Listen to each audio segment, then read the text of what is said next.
I'm Dave Baker. And I'm Andrew Price. Welcome to Deep Cuts, the podcast where we pick a topic and walk you through the ins, outs, and nitty-gritty so you can appear like an interesting and idiosyncratic person at your next forced social function. Today's topic is... the most expensive Star Wars ripoff ever made, Message from Space. What is Message from Space? It's the most expensive live-action film in Japanese history! It was one of the first attempts at making a global story, casting both American and Japanese actors. It boasts a cast which features Sonny Chiba, Vic Morrow, and Hiroyuki Sanada, who you might recognize from Avengers Endgame. Oh, and it's also a bootleg ass Star Wars ripoff film.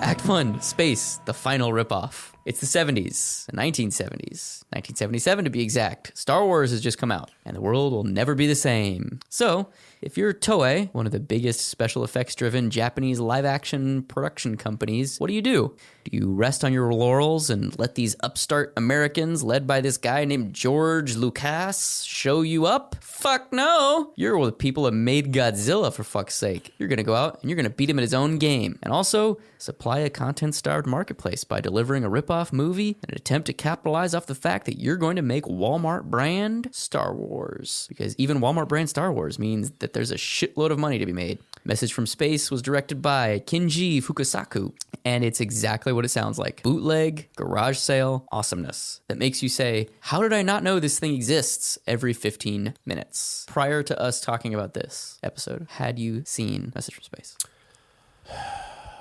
I don't think I ever watched it fully. I definitely knew it existed. But at the very least, I feel like we've talked about it, I think. Yeah, I mean, I knew about it before that, and I think I've just seen clips, like a compilation thing of like scenes from this like Star Wars ripoff movie. Yeah. But I don't think I've seen it because in watching it, I was just surprised. Like, there were several moments where I was surprised at just how directly it was a ripoff of Star Wars. Yeah.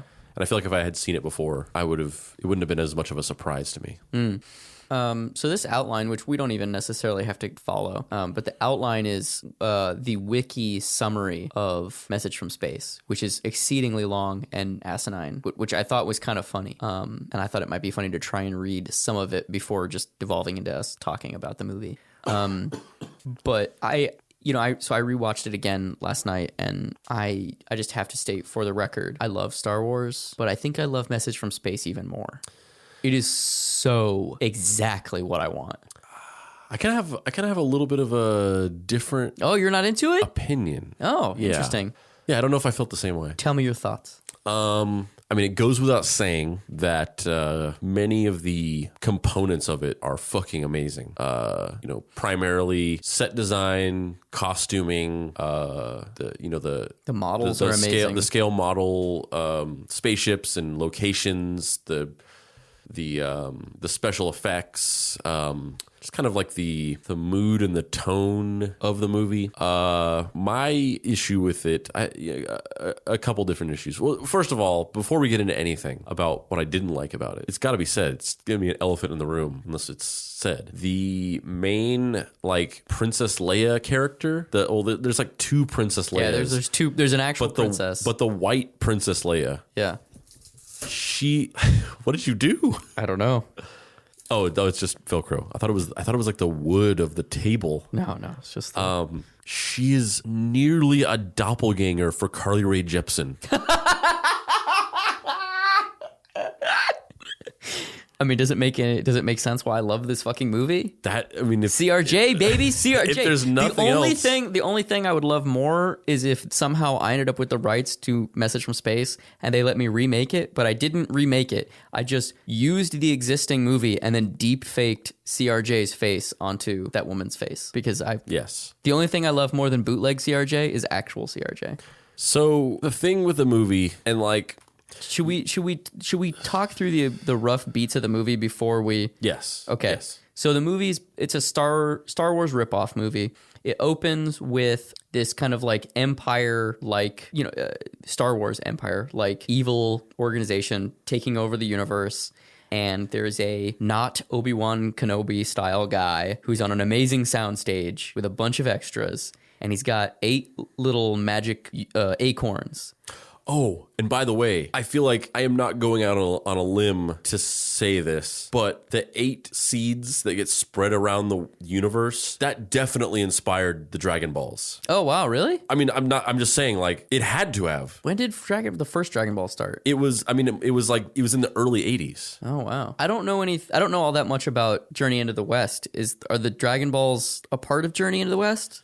Well, I mean, I think Dragon Ball is like loosely based on that as a concept. I didn't think that there was like some kind of things that got spread around the earth like that. Oh, okay. I really don't know. If so, I really hope so. But my gut says Journey into the West probably has some mystical thing being spread around, and then both of these things are ripping off Journey into the West. Maybe. I mean, maybe I just need to look that up. But there's just like a shot in Message from Space that is just like, it's just 1-to-1 of the shot of when the Dragon Balls get, once you make a wish and then they get spread. Yeah. Where like the Dragon Balls float up into the air in like a mass surrounded by an energy, and then they all just shoot off in 7 different directions. Yes. And there's a shot in Message from Space in the beginning where that exact thing happens. The 8 seeds float up into the air with an energy ball around them, and then they shoot off into 8 different directions.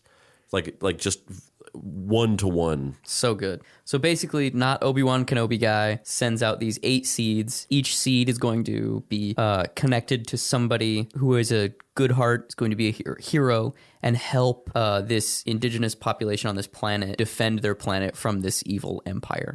There is a Darth Vader style character who's going around hunting all these people trying to kill them. And there's also this princess who's kind of trying to get everybody together. And there's 8 characters, each of which has a seed, some of which are major characters, other of which you want to be major characters and are not. There's a couple, they basically like split Luke Skywalker into 2 characters, one of which is a Japanese actor, the previously mentioned, what the shit is his name? Hiroyuki Sanada. He's kind of the main guy. And there's also a white dude, and they're like kind of best friends. And then there's an old general who's kind of Han Solo, but he's drunk. He's like Han Solo and Quint. Yeah, Quint. And he's obsessed with, he has a robot sidekick called Beba 2. But the movie opens with his sidekick, Beba 1, being decommissioned by the military. And he spends millions of dollars to send Beba 1's lifeless corpse into outer space on an actual full-size rocket. And then his like superior is like, what the fuck? And then he just resigns. Yeah. He's like, I'm out. This is bullshit that you decommissioned my totally not lover, Beba 1. Yeah, he's fucking those robots. Dude, nobody throws away their career like that. No. For a platonic robot friend. Yeah. There's kind of like a socialite rich girl, the princess, a couple other characters, and towards the end of the movie, they all come together and they end up, you kind of gallivant around putting the team together. They have to go do stuff, but most of it's putting the team together, and then they meet the knight in shining armor style character at the end who's going to help them defeat the evil empire, who... My boy Sonny Chiba. Played by Sonny Chiba, who I want to be in the whole movie. Do you want to see Sonny Chiba sword fight for 30 seconds? Dude, he's... Then watch Message from Space. If even 30 seconds. He is in that movie so briefly you could like blink and miss him, but his costume is dope. And he has a fucking awesome 30-second sword fight. Yep. It's like the only impressive hand-to-hand fighting in the whole movie. Yeah, everything else is really dorky and shitty and kind of like doesn't really work. And even when they shoot people with laser guns, like the laser guns don't, it's not like in Star Wars where you shoot somebody and then there's a practical explosion on that person's chest and then they fall over. Yeah, it has no impact. It just looks like somebody getting hit with like a laser tag gun. Yeah, and a light and they just casting on them. They rotoscope the actors kind of jittering around and then falling over, and that's it. Yeah. But I kind of love that, though. I kind of love that it's the most expensive movie in Japanese history, and they're like, we'll just flop around. It'll be fine. It's so great to me. And then our stalwart heroes have the seeds. They come together. They fight the bad guys on this big ship that is run by the not Darth Vader character, whose design is fucking amazing. It is. He's got a 6-horned samurai helmet and a silver face, just face painted silver. Fucking awesome. Yeah. They fight. Guess what? Spoilers. The good guys win. Everyone lives happily ever after. Those are the broad beats of the movie. But the thing it doesn't... And then it's got like a Close Encounters ending where all these people just decide to just throw caution to the wind and go live wherever the aliens are going. Yeah. They go live on the weird alien homeworld that sent the seeds. And it's describing the movie. It's like, oh yeah, that's a movie. No, man, no. It's a religious experience. The bizarreness of it, the weird... It's almost shot for shot Star Wars in certain sequences, but made better and worse simultaneously. The models are so good. The costumes are so good. Everything is so vibrant. Like everything is turned up to 11. There's a sequence where they go out into outer space and they're floating around this asteroid belt wearing just kind of like face masks. And they're like, it's like really awkward wire work where everyone's just kind of like floating, like they're belly flopped in midair. I just love it so much. Yeah, I was gonna say, it's super fascinating in what ways they like really diverge from Star Wars, and then in what ways they just completely shamelessly ripped things off. Like it's crazy the oscillation between the two. Because like the whole like 8 seeds that go out into the universe and then like assembles 8 heroes, like that is so different from Star Wars. And then there are shots of like not Star Destroyers that are the same shots from Star Wars, where it's like coming overhead and you're like going up into the model. Like it's the same thing. Yeah, and then there's things like, towards the end, like the whole ending sequence is just straight up Star Wars. It's like we gotta get a laser blast into like a 10 centimeter hole in this thing. Let's thread the needle. And the whole last sequence is exactly the same as the final sequence of A New Hope, down to the point where there is just a line that is a verbatim. They just used a line from Star Wars, where I forget exactly. I should have written it down, but like one of the characters just goes like, "We got him," or a direct hit or whatever. Yeah. I forget what it was, but it was just the line from Star Wars. And down to the fact that like the one music cue that they use in the whole movie is so similar to Leia's theme that it's like there's like grounds for a lawsuit. It's so exactly Leia's music cue. Leia's theme music cue. But the interesting thing too is like the cantina scene where I think his name General Hans, the weird drunk guy. Yeah. So General Hans is in a cantina getting drunk. No, General Hans is Sonny Chiba. Oh, okay, never mind. Whatever the fuck the guy's name is that is not Han Solo, not Quint. Yeah. He's getting drunk in a cantina, and the cantina, like, it feels like it should be the Star Wars cantina of bum, bum, bum, bum, ba, da, but there's like a massive dance number with Japanese dancers in thongs. Yeah. And you're just kind of like, wow, this is so alien, and then at the same time so familiar. It's so weird. But then actually, no, that's crazy because that movie hadn't even been made yet. That's weird. I didn't even think about this. The music that the band is playing in that cantina scene, it doesn't sound like the Star Wars Cantina band. It sounds like the Max Rebo band from... Oh, yeah, it does. But that movie hadn't even been made. Yeah. It really does, yeah. Yeah, and there's like guys in rubber costumes, which are kind of bad, and like people gambling, which also wasn't really in the Tatooine thing that was kind of in the later movies, or even Canto Bight, like... It's so, there's something about the patina, the very specific patina of 70s tokusatsu that I just fucking love. We're really trying to make the world feel real, but we're doing it with very little money. There's something about that is very appealing to me. And I don't quite know I guess it's that authenticity of like, they're really trying to do a thing. It's the same reason I love like Godfrey Ho movies, or like, well, maybe he's not a perfect example, but like Kwai Chi Hung or any of those kind of like people who are obviously very visionary but don't have the access to resources. And so because of that, the films, they don't have a polish to them. They kind of have a crudeness around them because every decision is informed by passion, not by a commercial sensibility, even though this movie is nakedly commercial. Yeah. But I guess it's just the combination of those two things. And also, I hate to say it, but it's my boy Shotaro Ishinomori, man. Everything in this fucking movie looks like a Shotaro Ishinomori character design. I mean, that's definitely the best part of it.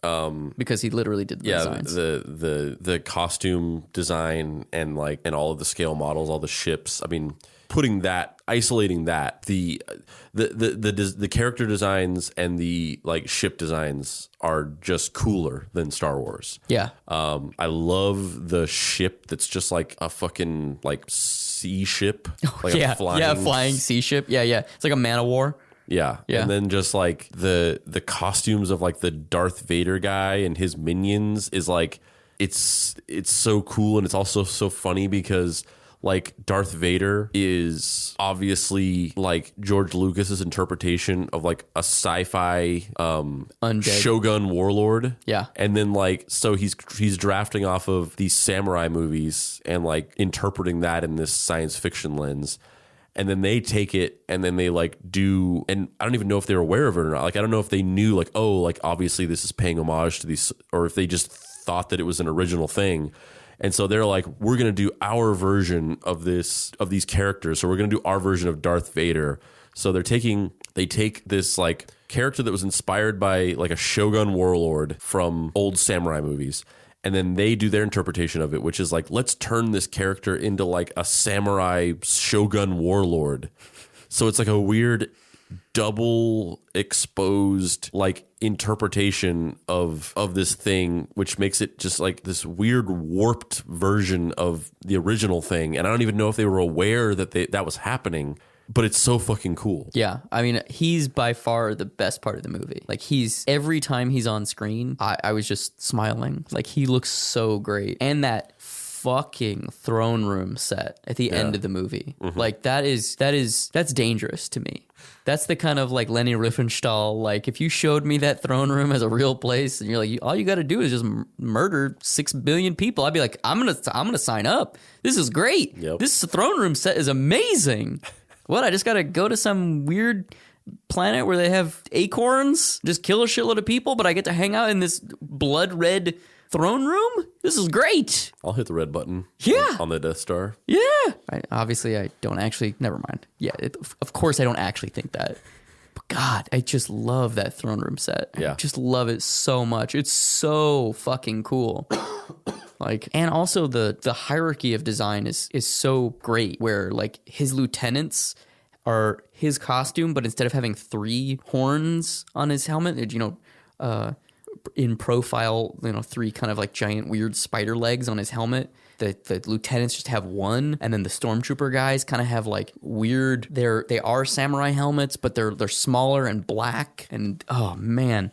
And if you don't know, the guy who did all the designs, the costume designs and like ship designs and concept art for the movie is the guy who created Kamen Rider and Cyborg 009 amongst other like legendary Japanese tokusatsu franchises. My dude Shotaro Ishinomori, man. I love that guy. I love that guy so much. Yeah, and it's so funny because I saw it for the first time at the New Beverly. They were doing a month of Star Wars ripoff movies. So they would show every Tuesday for the whole month. They showed 2 Star Wars ripoff movies back to back. And I went to this not knowing what it was, and I saw A Message from Space. And then the second movie was a David Star Wars: The Force Awakens. What? The second movie was a David Hasselhoff Star Wars ripoff movie called Star Crash, which I did not see because I was so on cloud 9 after seeing this movie. I had to leave the theater. And my friends and I stood outside the theater. I don't know what my night ruined by Hasselhoff. We stood out there till like 2 a.m, just basically screaming at each other about how good this was. And I love it so much. So now tell me all the reasons you hate it. My issues with it are fairly simple, unsophisticated. I don't have a bunch of little nitpicks or anything like that. My issues from least to most important are, number one, like I said, I'm fascinated by the times that they chose to majorly diverge from Star Wars, and then the times that they chose to like just rip it off wholesale, to the point where I actually feel like it detracts, like just thinking about it as the movie that came out when it came out and what they were trying to do with it. How just blatantly word for word the final sequences of the movie almost makes it, if your intention is to create this movie that's supposed to fill a Star Wars shaped void in people's lives after they've already seen Star Wars and they want more Star Wars type stuff, and then like here's another kind of Star Wars type thing. How verbatim identical the ending of the movie is almost makes it a redundant viewing experience, where it's like, why would you, if you were looking for more Star Wars type stuff, why would you watch a movie that just has the exact same ending as Star Wars? Like I'm just imagining it from the perspective of somebody who might have this movie been shown to them and enticed them in a way. But that's not a huge thing. That's just something that occurred to me, is like, I feel like they almost kind of shot themselves in the foot in terms of how well this movie did financially, which we'll talk about later, that they made it divergent in so many ways, but then they made it the same in some important ways of just like, this movie just ends identically to Star Wars. And why would people go out and tell other people to go see a movie that's just has the same ending?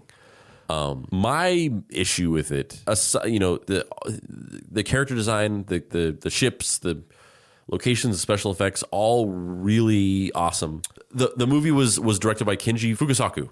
He directed Battle Royale, and he's a great director. But for my money, the way I watched it, the movie was shot like a samurai movie. It was shot in that way that Kurosawa shot all those samurai period epics.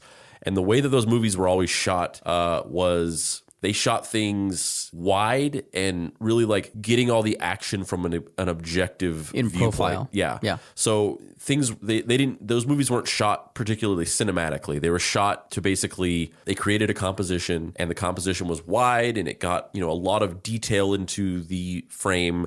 And the way that those movies worked was through the kinetic energy of what those actors were doing and how they interacted with each other and how these set pieces were choreographed. And this movie was shot like that. It was shot in that way, and it wasn't shot cinematically like Star Wars was. But I feel like they didn't take the risks that Kurosawa took in the way that he executed and shot those scenes. Because if they did some crazy shit shooting those movies. The way that people would just charge into crowds and the way that they fought, like they were doing some dangerous shit. And they were just like I said, those compositions were all about just capturing just kinetic, dangerous, risky energy in this wide way where you're just taking in all this detail. And the movie was shot like that, but I feel like in the way that they executed things, they kind of pulled punches in that effect. So to me, a lot of the scenes just felt a little undynamic and didn't have that kinetic, raw energy that really makes that type of shooting effective. So as opposed to the way that cinematography is effective for capturing that energy, the performances of the actors and the things that they were doing, to me, kind of felt a little swallowed by that cinematography.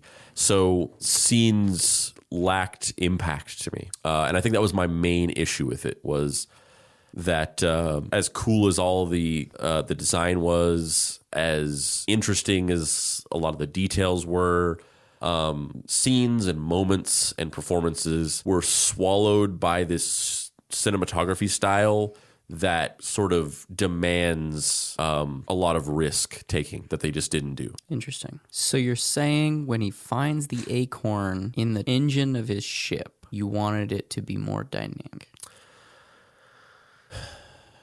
I mean, maybe not necessarily that scene, but certainly a lot of the action scenes and a lot of the emotional character moments were swallowed by the way that the movie was shot. Because they didn't push it and take risks with the way that they executed the scenes. It's funny too, because so much of the movie is like effects. almost to the degree that it's like every shot is bloated. Like every shot has either like a foreground element that's weird, or there's rear screen projection, or there's a model, or they're floating in outer space on blue screens, or they're using motion control cameras to sync up various plates of ships flying through outer space. And I think that's counter to what you were describing. The thing I loved about it and the way it's shot is that it feels almost kind of, how Phil Spector talked about like a wall of sound, and how he was, there's always a bazillion aspects to any of his production recordings. That's the thing I liked so much about the way Message from Space is shot, is that every shot has 15 things that are being attempted. And are they all successful? Not really. But the fact that they're being attempted is mesmerizing to me. And the fact that like Vic Morrow is like kind of just sleepwalking through the movie is amazing. Like he's so bad in it, and he's not a bad actor. Like he's a really good actor. But similar to kind of, there's the urban legend or the folklore about how nobody understood Star Wars while they were shooting it, and how Mark Hamill was the only one who was like, actually, I think this is going to be cool. And Harrison Ford was like, this is going to be a piece of shit, Like, it's funny how that kind of is here too, where you can feel that the younger cast members are really like, we're making a movie. And Vic Morrow is just like, can I go home now? I'm like 10 years away from being decapitated. Oof.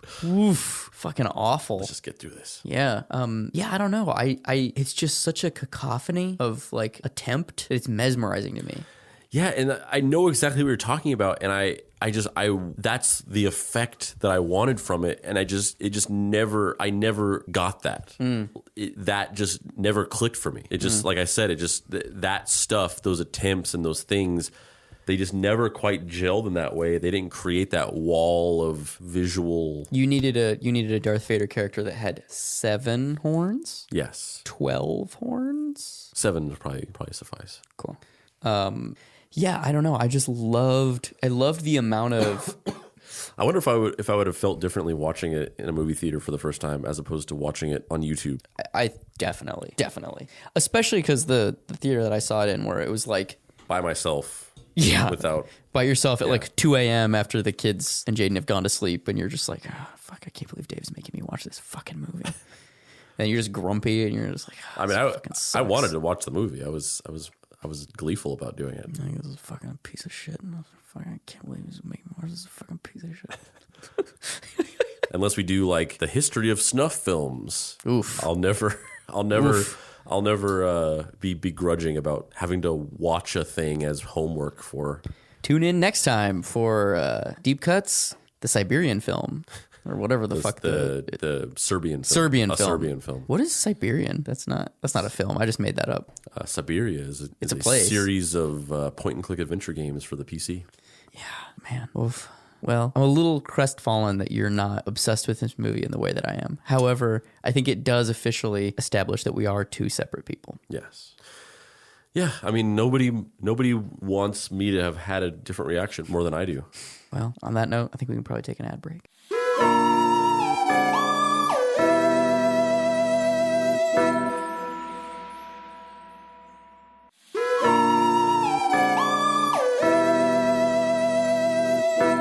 Act 2, The Fallout. Message from Space was released in Japan and did pretty well, and was acquired by United Artists for $1 million. It was thought that it would do very well over here, and that it would feed the Star Wars starved market. Unfortunately, it didn't, which I'm not at all shocked that this movie failed to attract an American audience in 1978. Yeah. Like, this movie in 2020 is a bizarre nodule on, this side of the Star Wars legacy, which is crazy because A, it's the most expensive movie in Japanese history up until that point, only then exceeded by Kinji Fukasaku's next movie, which I don't remember the title of. I think it's like a Virus. It's like an international pandemic movie. Yeah, that was the most expensive Japanese movie ever made. Yeah. Also, he, in addition to later on directing, like I said, Battle Royale, which is one of my favorite movies, directing one scene from Battle Royale 2 before dying, and then his son took it over. Yeah. He also directed all of the Japanese segments from Tora Tora Tora. Oh, I didn't know that. Oh, wow. Huh. Like, the bridging of the gap of those two things is so crazy to me. Tora to Battle Royale, and the fact that those two things have 1 degree of separation.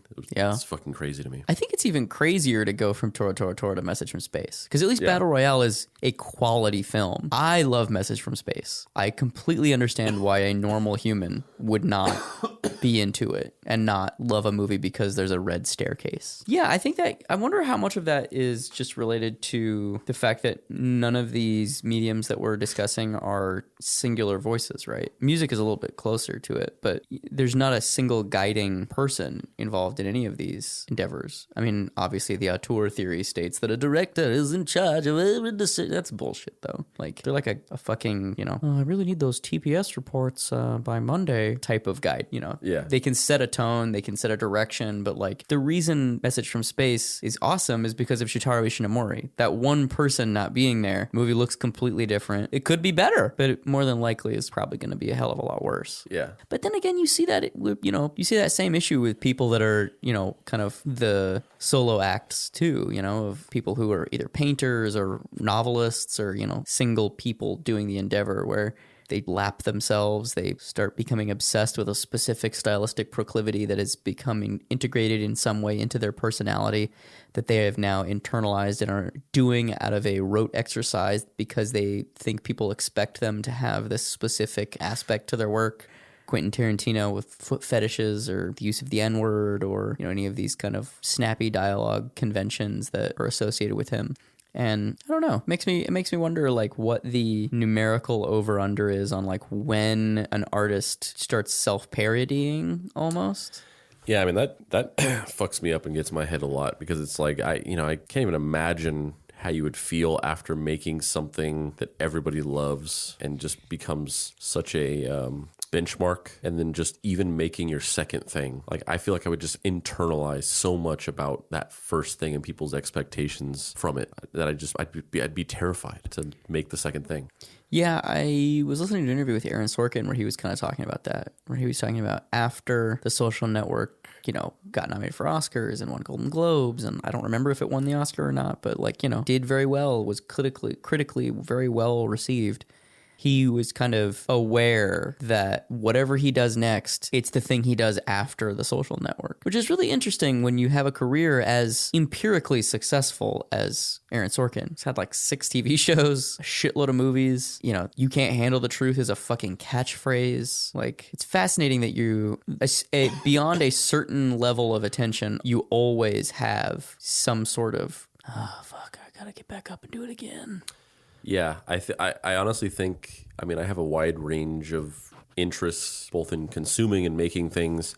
And, just to use a simplistic metaphor or comparison to just sort of illustrate what I'm saying, I honestly think that the only way that I could navigate that is like if I made like a just universally celebrated award-winning country music album. Like after that, I would have to just make like my second thing would have to just be like a death metal album.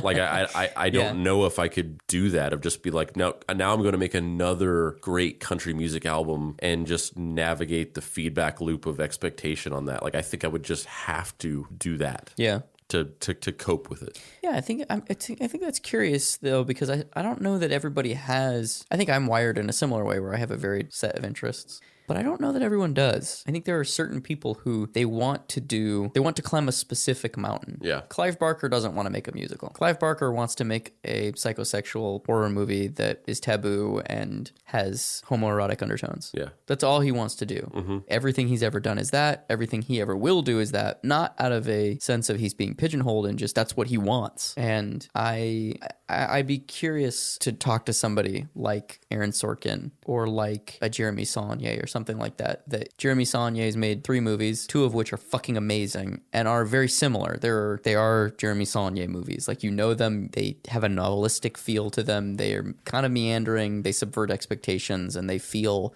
post 3-act structure, even though they still have a 3-act structure in them. He's got to finish that RGB trilogy, baby. Do you think he's actually going to? At this point, probably not. I remember he was signed on to do one of the seasons, maybe season 3 of whatever the fuck that detective show, True Detective. Yeah. And then, does anything happen past that? Because he left season 3 before it started. I feel like we talked about this before and I just can't remember it, but he was like attached to like direct some like big thing that was like based on existing IP. Oh, really? And we had talked about it. I was saying that thing I said that I've said a couple times of just like, that's just the track now. It's like if you make some a really good original film, like it used to be like, okay, you made this fucking amazing indie or low budget movie. Here's a little bit more money to make something bigger. But now the track is, you made this amazing indie or low budget movie. Here's the keys to fucking Blair Witch or whatever.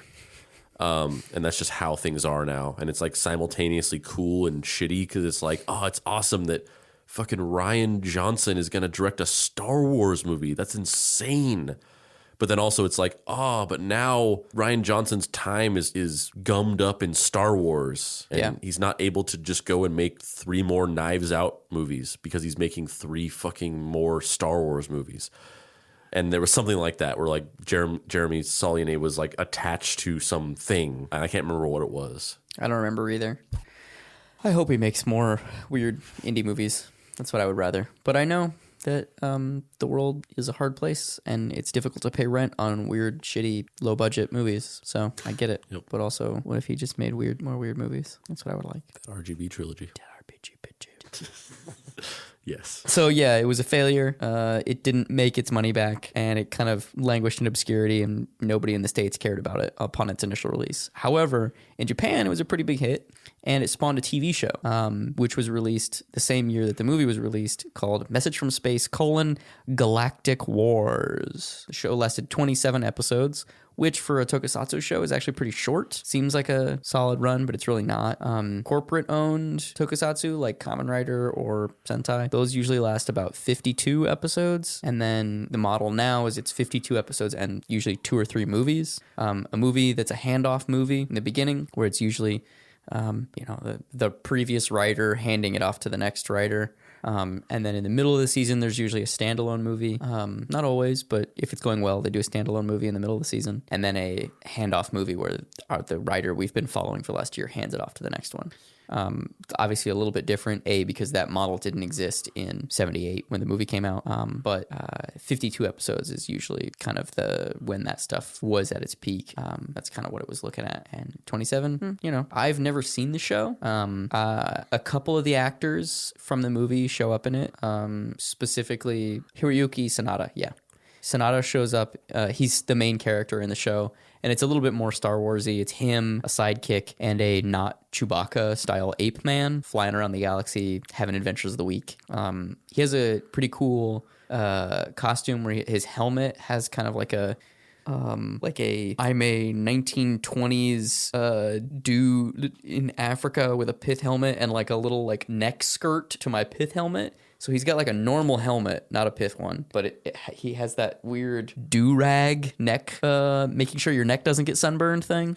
It's fucking great. I love the design. It's so awesome. The silhouette is instantly recognizable where you look at it and you're like, oh, I've literally never seen that design anywhere before. And in conjunction with the show, there was also a comic that ran in like a manga adaptation specifically of the show. That ran in Kodansha magazine from August to December of 1978 and was drawn by Kiara Shintani. And also, I've never read the manga, but I've wanted to because it's never been collected. So every time one of my friends goes to Japan, I'm always like, yo, keep an eye out for that Kodansha magazine, please. The movie obviously has a pretty big, I don't even know if it's pretty big, but it has a cult following. The show and the manga, not so much. But I feel like the show and the manga and the movie were all created in concert. Like I tried to find information on this and I couldn't find any official documentation. But the show also came out in 78 and so did the manga. And that shit takes a while to put together. Yeah, so it had to have been like not a reaction to the movie, but sort of planned from the beginning. Completely. And also Shotaro Ishinomori is credited as the co-creator of the show and wrote the pilot for the show. So it must have been like, hey, dude, come draw some fucking not Darth Vader guys, and then we'll give you a boatload of cash, and you can write the pilot for this fucking show that's only going to last one season. But also the internet is unreliable, so he might not have actually written the pilot, because the stuff online says that the pilot, or that the show is in air quotes co-created by Toei and Shotaro Ishinomori, which is like it's not usually how that's credited or works, but it's fine, whatever. I mean, just the fact that they made a fucking show off of this crazy Star Wars bootleg movie is amazing to me. I love it. Yeah, I'd be interested in checking out the show. I almost feel like I feel like a show version of this would almost appeal to me more. Well, sounds like it's time for an ad break.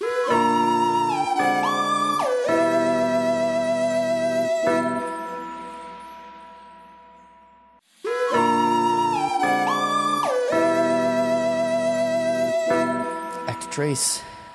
Bootleg bullshit. Highbrow hierarchy. Yeah, something that really interests me in general is like the intersectionality between, in air quotes, highbrow culture and lowbrow culture, and how genre fiction is typically speaking relegated to a lowbrow culture bucket, where even though film usually is regarded as the pinnacle of artistic achievement, falsely so in my opinion, but colloquially is referred to as like it's the pinnacle of all the art forms. Genre film specifically is kind of looked down on usually, and ripoff cinema is like the lowest of the low for that, which is interesting because the reasons that Star Wars are successful is it takes these kind of like monomyth structures, Joseph Campbellian Heroes Thousand Faces, repurposing them into a remixed fantasy setting, right? We've heard the story a bazillion times of George Lucas being like, yeah, and then I just went and I talked to old Joey Camps, and then and I took some Forbidden Fortress and some Flash Gordon, and I just shook it up, and then we had a Wookiee, and he didn't have pants. And Fox is like, you got to put pants on the Wookiee. I was like, I'm not going to do it.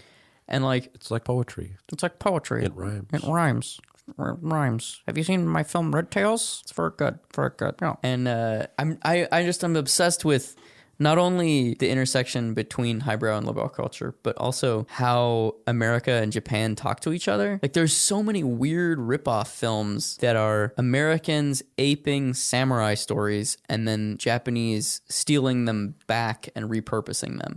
Even just like a lot of superhero tokusatsu shows are directly ripping off American superheroes, which are all of those narratives kind of are intermingled, and it's a chicken and the egg of which one came first, right? It's so interesting to me how those things fucking jingle and jangle next to each other, and then seeing films like this where it's like, oh, that doesn't feel right. Yeah, I mean, and that, like I said earlier, the weird way that creates this like unique. It's like that game for the PlayStation, Monster Rancher. I don't know if you ever played that. Mm-mm. Monster Rancher was kind of like after the wave of popularity of Pokemon.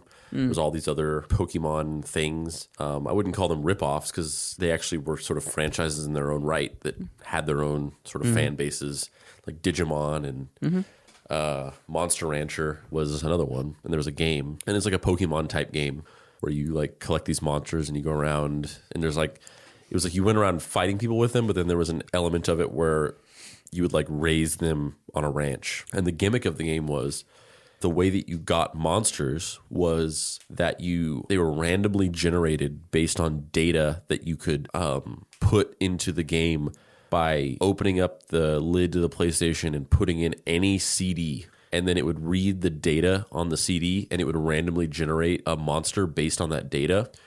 So that was the whole gimmick of it, is you're playing Monster Rancher and you're like, what kind of monster would it make if I put this corn CD in here? And then what kind of monster would it make if I put this Hanson CD in there? And it reminds me of that, of just like that weird mishmash of like you said, taking this American pop culture iconography that is cribbing or based on Japanese pop culture iconography, and then Japan like reclaims it, and then they like reinterpret it through their lens. So it's like Darth Vader is a Shogun warrior based on Japanese samurai movies. Then they reclaim it, and then they do like almost like a henshin of Shogun warriors, where it's like, what if you took a remix of a Shogun warrior and then remix that into a new Shogun warrior, and then it's this new form, And it creates this thing that would have never existed in the first place if that handoff hadn't happened. Yeah, it's fascinating. I mean, even like there's a tokusatsu movie from the 80s. It was a direct-to-VHS would-be franchise starter called Lady Battle Cop, which a bunch of the 80s Kamen Rider guys got together and they made a film that was supposed to launch a franchise around. I mean, it's so one-to-one RoboCop. Like it is RoboCop through and through. They have the fake news reporters talking, giving satirical commentary to things. They have the police state. They have the urban crime. Her costume is it just is RoboCop. It's the half mask, the silver body. I feel like the production model that Message from Space was made in was like really forward thinking though, in that every movie now is cast with international stars. Foreign box office is the majority of where movies make their money now. And this movie had the foresight to realize Americans love Star Wars. If we make shitty Star Wars, we'll probably make some money. Let's just put some fucking Americans in the movie. And then the likelihood that we will make more money goes up. Like, that's crazy. It was so much cooler when it was like a grift than when it was than what it is now of just like this corporate decision. Yep. Because I was like, it's the same thing with spaghetti westerns. How they cast Americans in some of the roles. And they made up fake American names for all of the actors and filmmakers because they wanted to trick Italian audiences into thinking that they were American Westerns. Yeah. Because they loved American Westerns. And also be able to take them overseas to the United States and then also trick them into thinking that they were American Westerns because people in the United States only want to watch American things. Xenophobia. Yeah. And it was the idea of like trying to trick people in this like back alley way is just a lot cooler than what it is now, where it's like, to appeal to the Chinese markets, we have to cast Mao Ling in this role, and it's such a watered down corporatized version of it. Yep, I agree. But I do love how bizarre and uneven the film feels because of that, where there's people obviously speaking Japanese and then people obviously speaking English in the same scene. Very similar to a spaghetti western. Yeah. Where, Clint Eastwood is speaking English, and then unnamed Italian actor is speaking Italian, and there's a guy speaking French. And I always think it's funny that in mostly Japanese movies, but also these spaghetti westerns and some other foreign films, when they do have Americans in them, they, for like the dub, it's like all of the Japanese or Italian or whatever actors are dubbed over with American voice actors. But then the American people who are speaking English are also overdubbed. Yeah. It's so funny to me. Yeah. Do you have any closing thoughts about Message from Space? Definitely would highly recommend checking it out. If you're listening to this and something you never knew about, like Dave kind of said in the beginning, like it really is like when you watch this, you're just like, how did I not know about this? Like, how is this a thing that just isn't common knowledge? Because it's so big in its scope and so crazy and so like you would think that this would be like a thing that everybody knows about. It's not some crappy little low budget knockoff movie, of which there are many Star Wars low budget. It's like a huge film. Yeah. And it's definitely worth the watch. I have issues with it because you're cold and dead inside. Yes. No, I really wanted it to fulfill that for me. Yeah, I'm curious if the show would. I'm curious if the kind of like decreased scale of the show would help you kind of almost buy into it's almost like it was a victim of its own polish. Like if it looked worse, I wonder if you'd like it more. Maybe.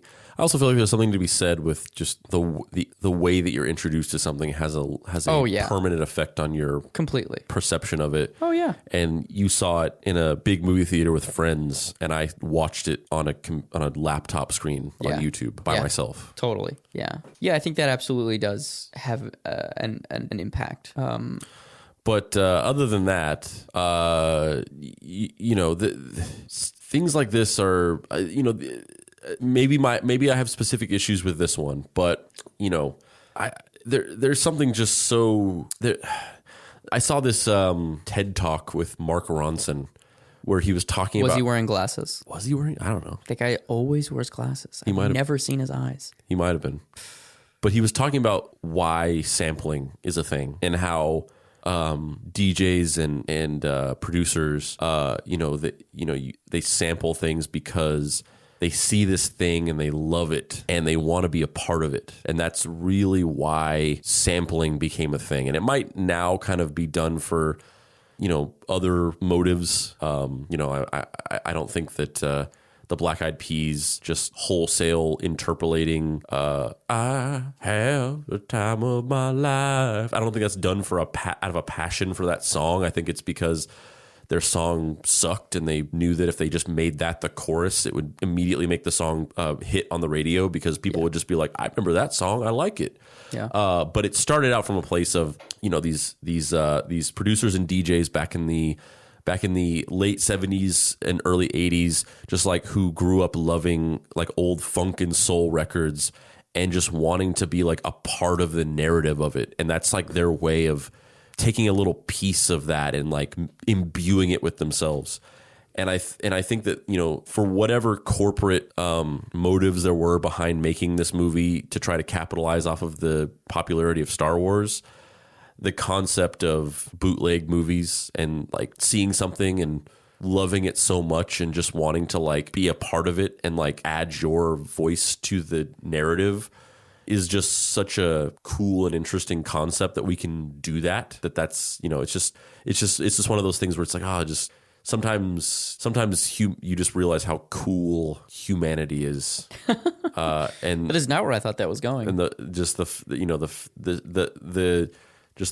organism that is the human hive mind, where something gets made and then all these people love it and then they reinterpret it in their own ways. And it just, I'm not to say that like the bootlegs are better than the original, but certainly the world is more interesting when people take things and reinterpret them in that way. And you have all these cool, weird little things that you can kind of lift up a rock and find.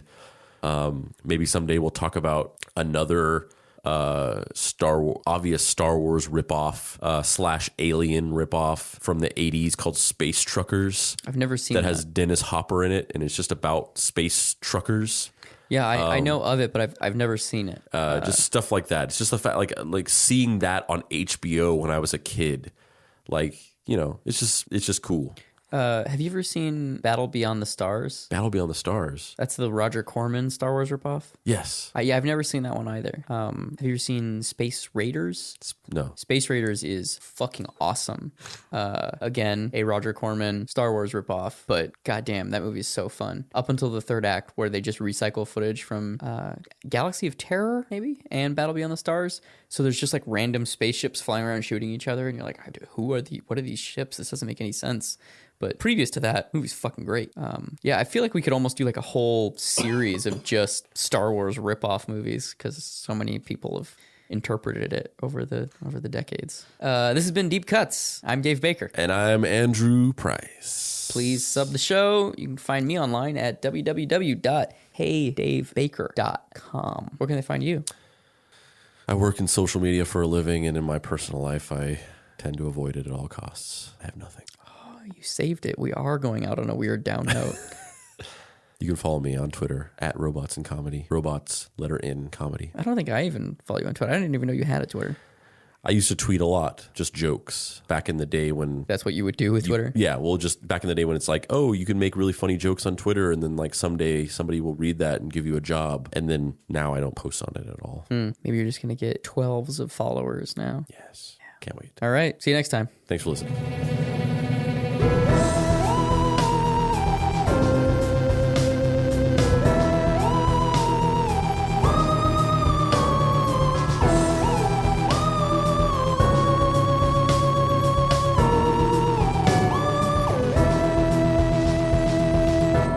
Deep Cuts is a production by Boy Genius Media. If you'd like to find this show and others like it, please visit boygeniusmedia.com or deepcutspod.com. If you want to join in on post-episode discussions, please join the Deep Cuts Podcast Facebook group. Finally, subscribe to our YouTube channel for additional video content.